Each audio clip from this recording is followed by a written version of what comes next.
Well, welcome to Coffee Coke Talk. Obviously, this is a little bit different. We're on location. We're actually at Green Bay Bible Camp, and we thought since he's here, we would have a special guest. He cost quite a bit to book, but we're waiting for the expense check for travel. Actually, I was just paid in full. Yeah, just a minute ago. We are going to need that can back for deposit, though. Bob, Okay, I understand. But I'll expect it filled again. The payment is the liquid, not the liquid. yeah. Okay, we were just talking about the importance of the liquid in there. For ministry. His green room requirements were just astronomical, but we can pay it, right? He needed spot by the lake, needed ice cold Coca-Cola. We'll get by. We provided the lake. I provided the lake. That's true. Set all this up, which is beautiful.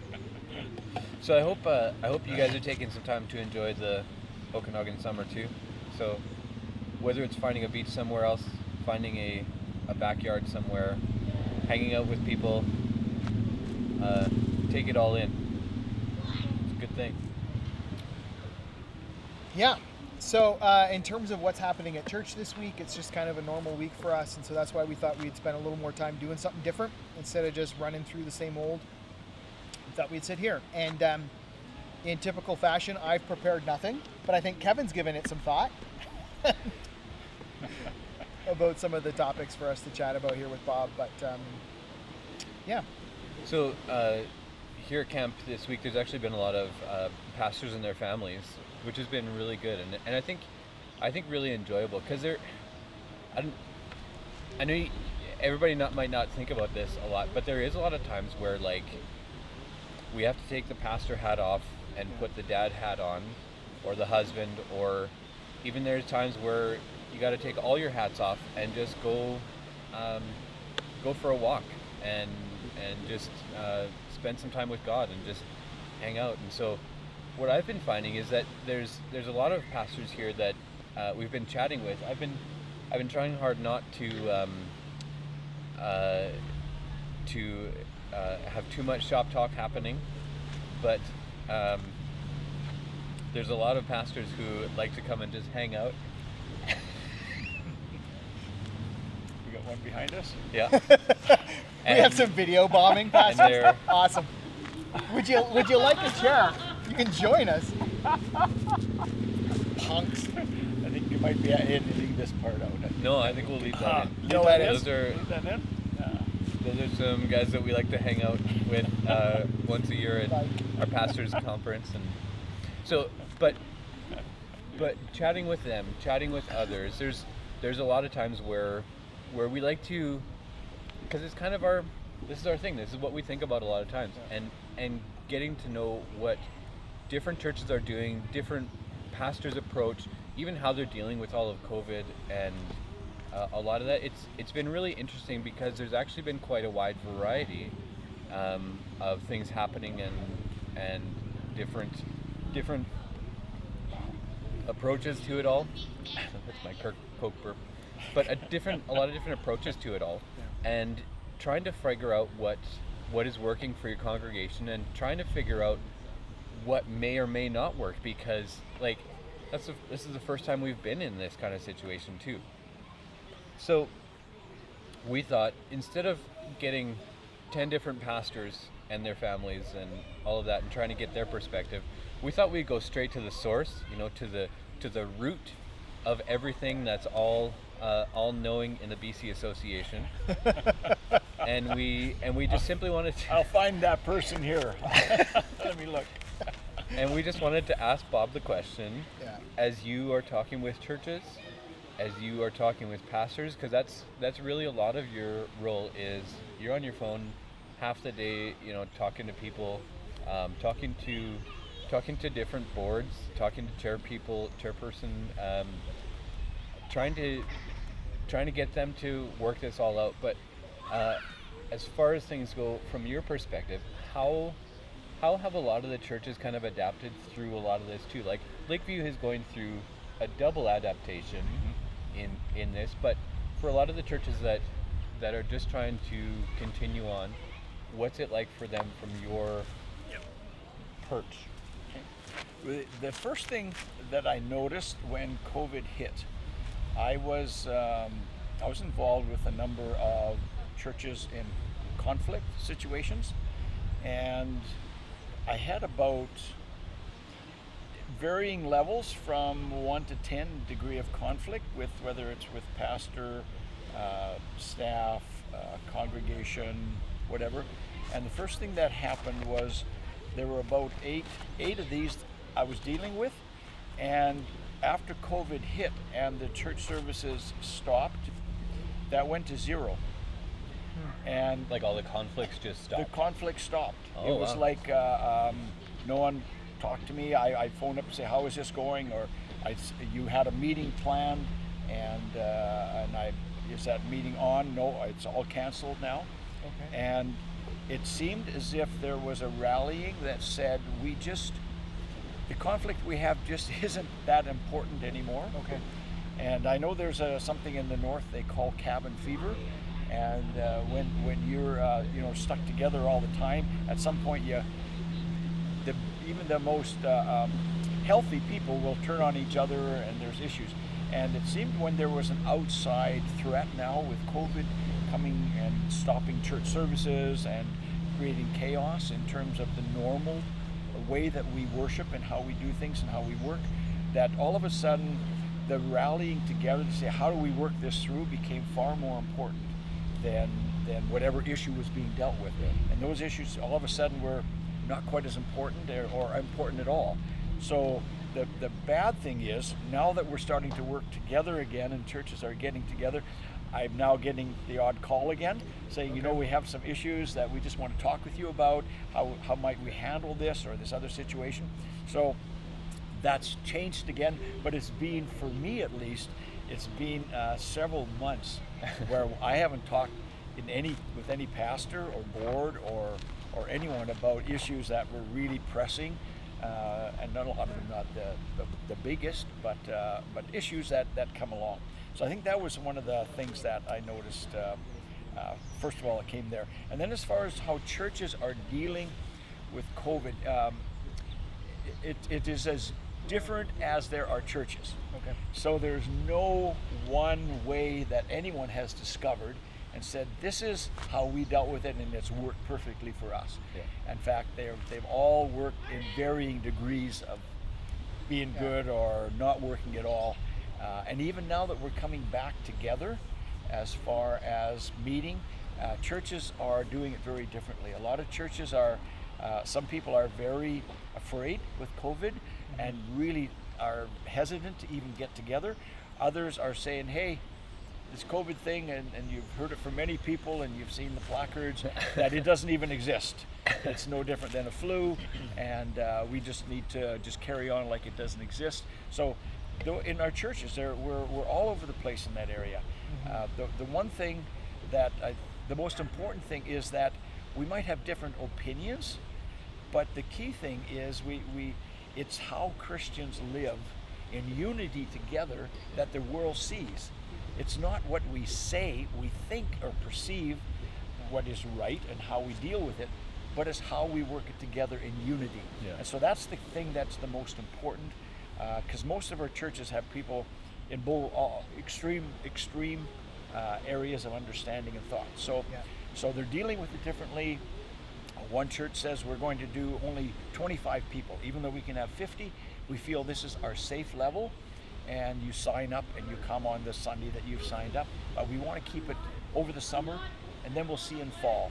Another church said we're not going to meet at all over the summer, but in fall we're going to launch our first service together when we come back. Yeah.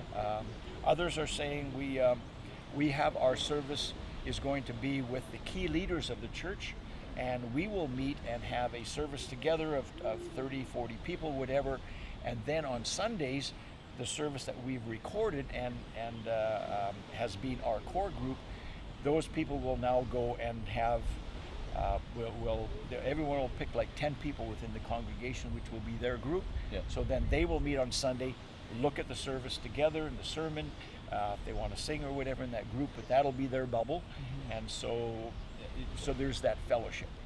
But I think the hardest thing that myself and pastors and everyone that goes to a church, that the hardest thing that they're dealing with is that whole idea of that just the relationships aren't there. Yeah.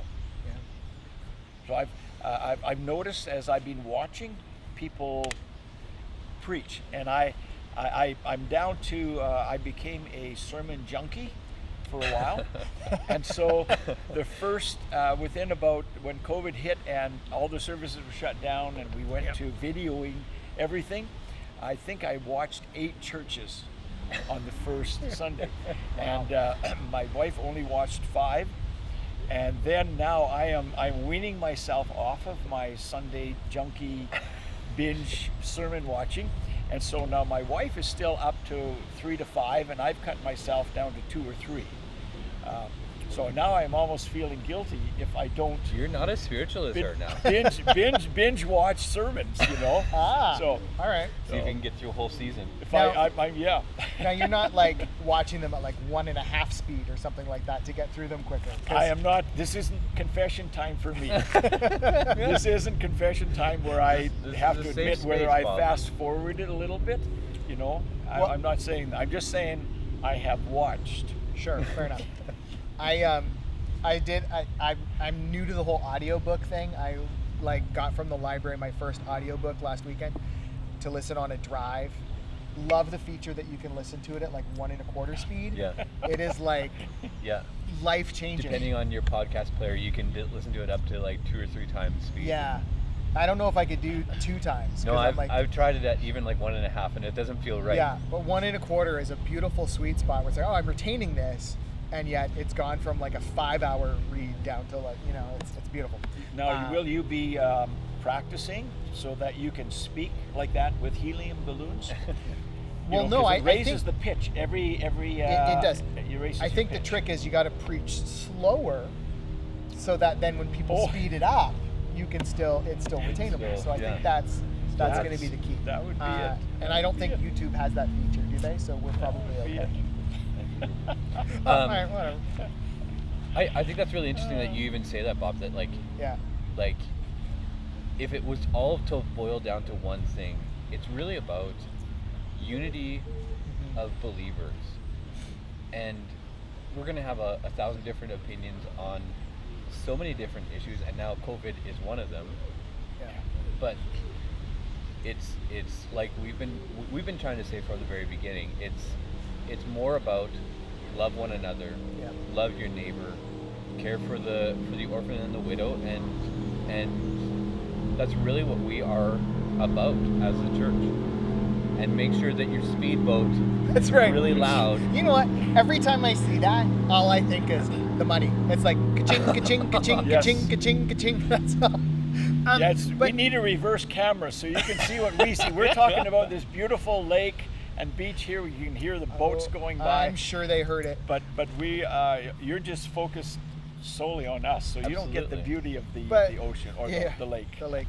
But getting back to the unity thing, I think that sometimes we forget what unity actually means, right? And there's a bit of a push that, at least society, to be unified is to be the same or coherent. Yeah. But it's really, and maybe this is what we need some theologians to work on, is a good theology of unity, right? Yeah. That we can be different, but yet ultimately we are still united in Christ, right? And what that Unified, means. not uniform. Yeah, that's a good way to put it, right? Theologian. Oh man, coin that Done. one. Put Done. that on a T-shirt.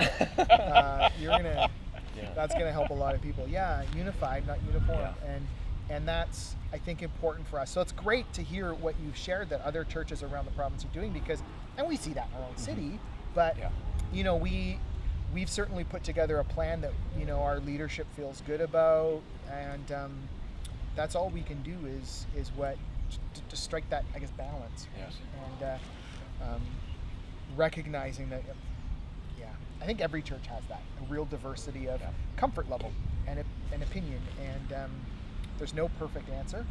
There's only the answer that you feel is most faithful to what you've been called to do. And so this is probably as good a place to any to plug. Go on to lakeview.heightsbaptist.ca and sign up to come to church on Sunday. We'd love to spend some time with you. But Bob, did you have anything more to share before we Well, just very quickly, just on that whole idea of unity. Someone asked me, when you're dealing with differences of opinion in the church, I said the one thing that I have at the very core of any discussion is that two people with totally different understandings or views or ways that they would like to see things done, they love Jesus as much as the next person. Yeah. It's not that they don't love the Lord. It's not that they're more committed. It's just that they have, because of their world experience, their life experience, where they are, their thought processes, totally different ways of looking at life. That's why we have families that are raised differently. But that doesn't mean to say people love Jesus more or less than someone else. And the moment we try to turn it to demonize or say, well, they're not as spiritual as I am, so they don't have the right answers, that's when we start to fall apart. Yeah. But when we can say, hey, at your church, you're going to try some things now. And that's what you're doing. They're called trying some things. It's not, you haven't, no one has the definitive answer of how to deal with this whole COVID and church services and things. So when you're try some things, give it the best support you can, see what works, see what doesn't work, discuss it, and say, okay, now how do we serve Christ in a better way next time? This worked, this didn't work, that's fine. It's not right or wrong, it's just different. So keep loving Jesus, keep focusing on how we work together in unity, and we'll all get through it somehow. Yeah. Because God is still on the throne. He still is here with us through every step that we take, and misstep as well. No, that's very good. It's well said. Thank you. Thanks for giving us some perspective and something to think about this week. Kevin, anything further? See you Sunday. See you Sunday. And I'll see you virtually.